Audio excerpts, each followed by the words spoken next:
But there are some times where you're like, hey, life's kind of good and I want to see us bear more fruit as a family. Or you might look around and look at each other, your kids, and say, okay, we've got these great relationships we've been building together, but why? There's not enough meaning or purpose behind what our family's all about. And those are oftentimes indicators that you may be in a season of needing to push into mission as a family. You want to make sure that your family doesn't just exist for your family. You got to begin to lead your family out on mission. And the reality is, if you do that, you will have a stronger, more loving family. You want to talk to people who have the most deep community ever.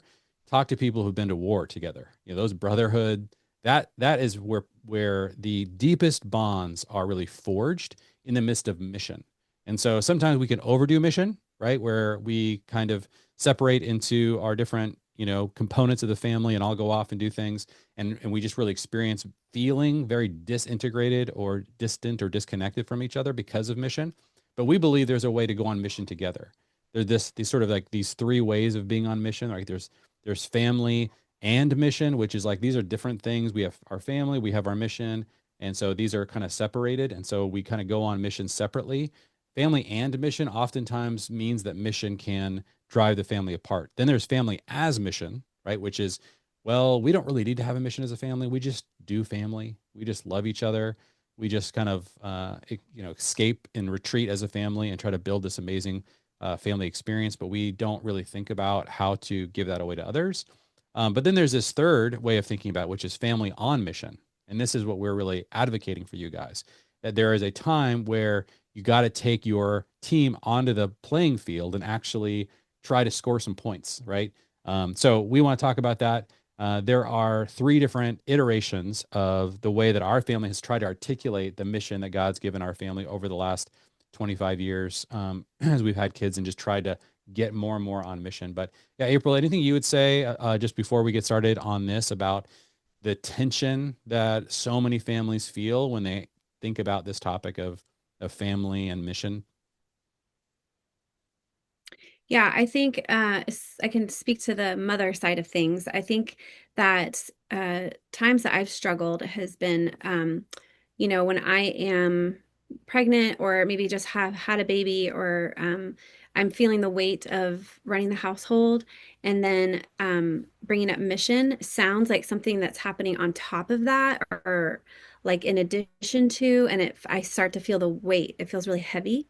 And I think the times that that has happened, the Lord's been really gracious to remind me that this is the mission is kind of like the basket from which I function from. And so I'm train them with which you train your children. So the mission doesn't have to be this massively huge, we're going to change the world, we're going to start orphanages in Africa or things that feel really big. It can be small things like we want our children, because of our mission, we want our children to, be kind or to share their toys or to try new food or to do these things. So it can give you the framework from which to teach them how to eat and what to eat and how to respond and why to obey and things like that. That it can all be couched within the greater mission of the family. It's not necessarily something in addition to or on top of like pushing you down. Yeah. Yeah, and part of the way we think about this is that, families come preloaded with a mission, right? God was our first father and Hmm. he did have a family mission for us and he gives it to us in Genesis 1 where he tells us be fruitful, multiply, fill, subdue and rule. And so that five-part mission is something we feel every single family is on. And then Jesus reiterates that great commission, the first commission in the great commission when he said, go make disciples of all nations, baptizing them in the name of the Father, Son, and Holy Spirit, teach them to obey everything I've commanded you, which is really the same mission, right?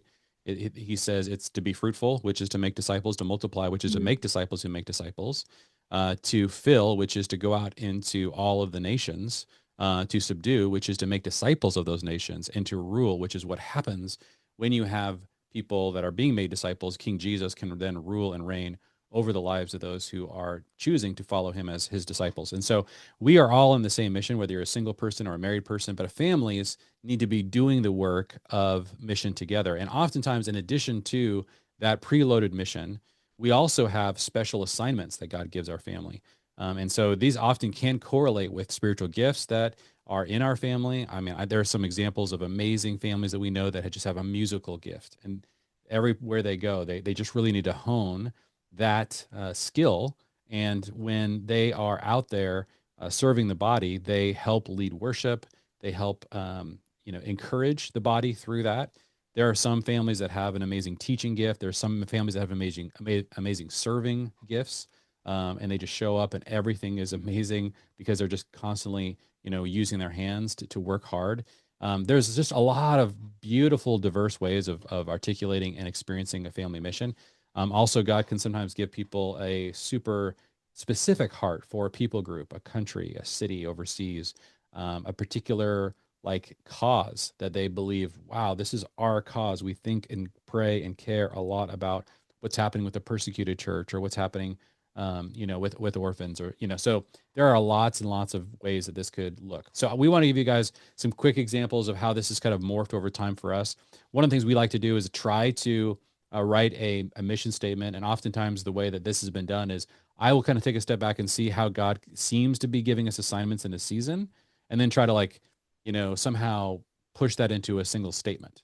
And I find the usefulness is that when you are playing a sport, you know what it means to score. And when you can focus the entire team on, these very clear goals, let's score touchdowns, let's win games, let's win the Super Bowl.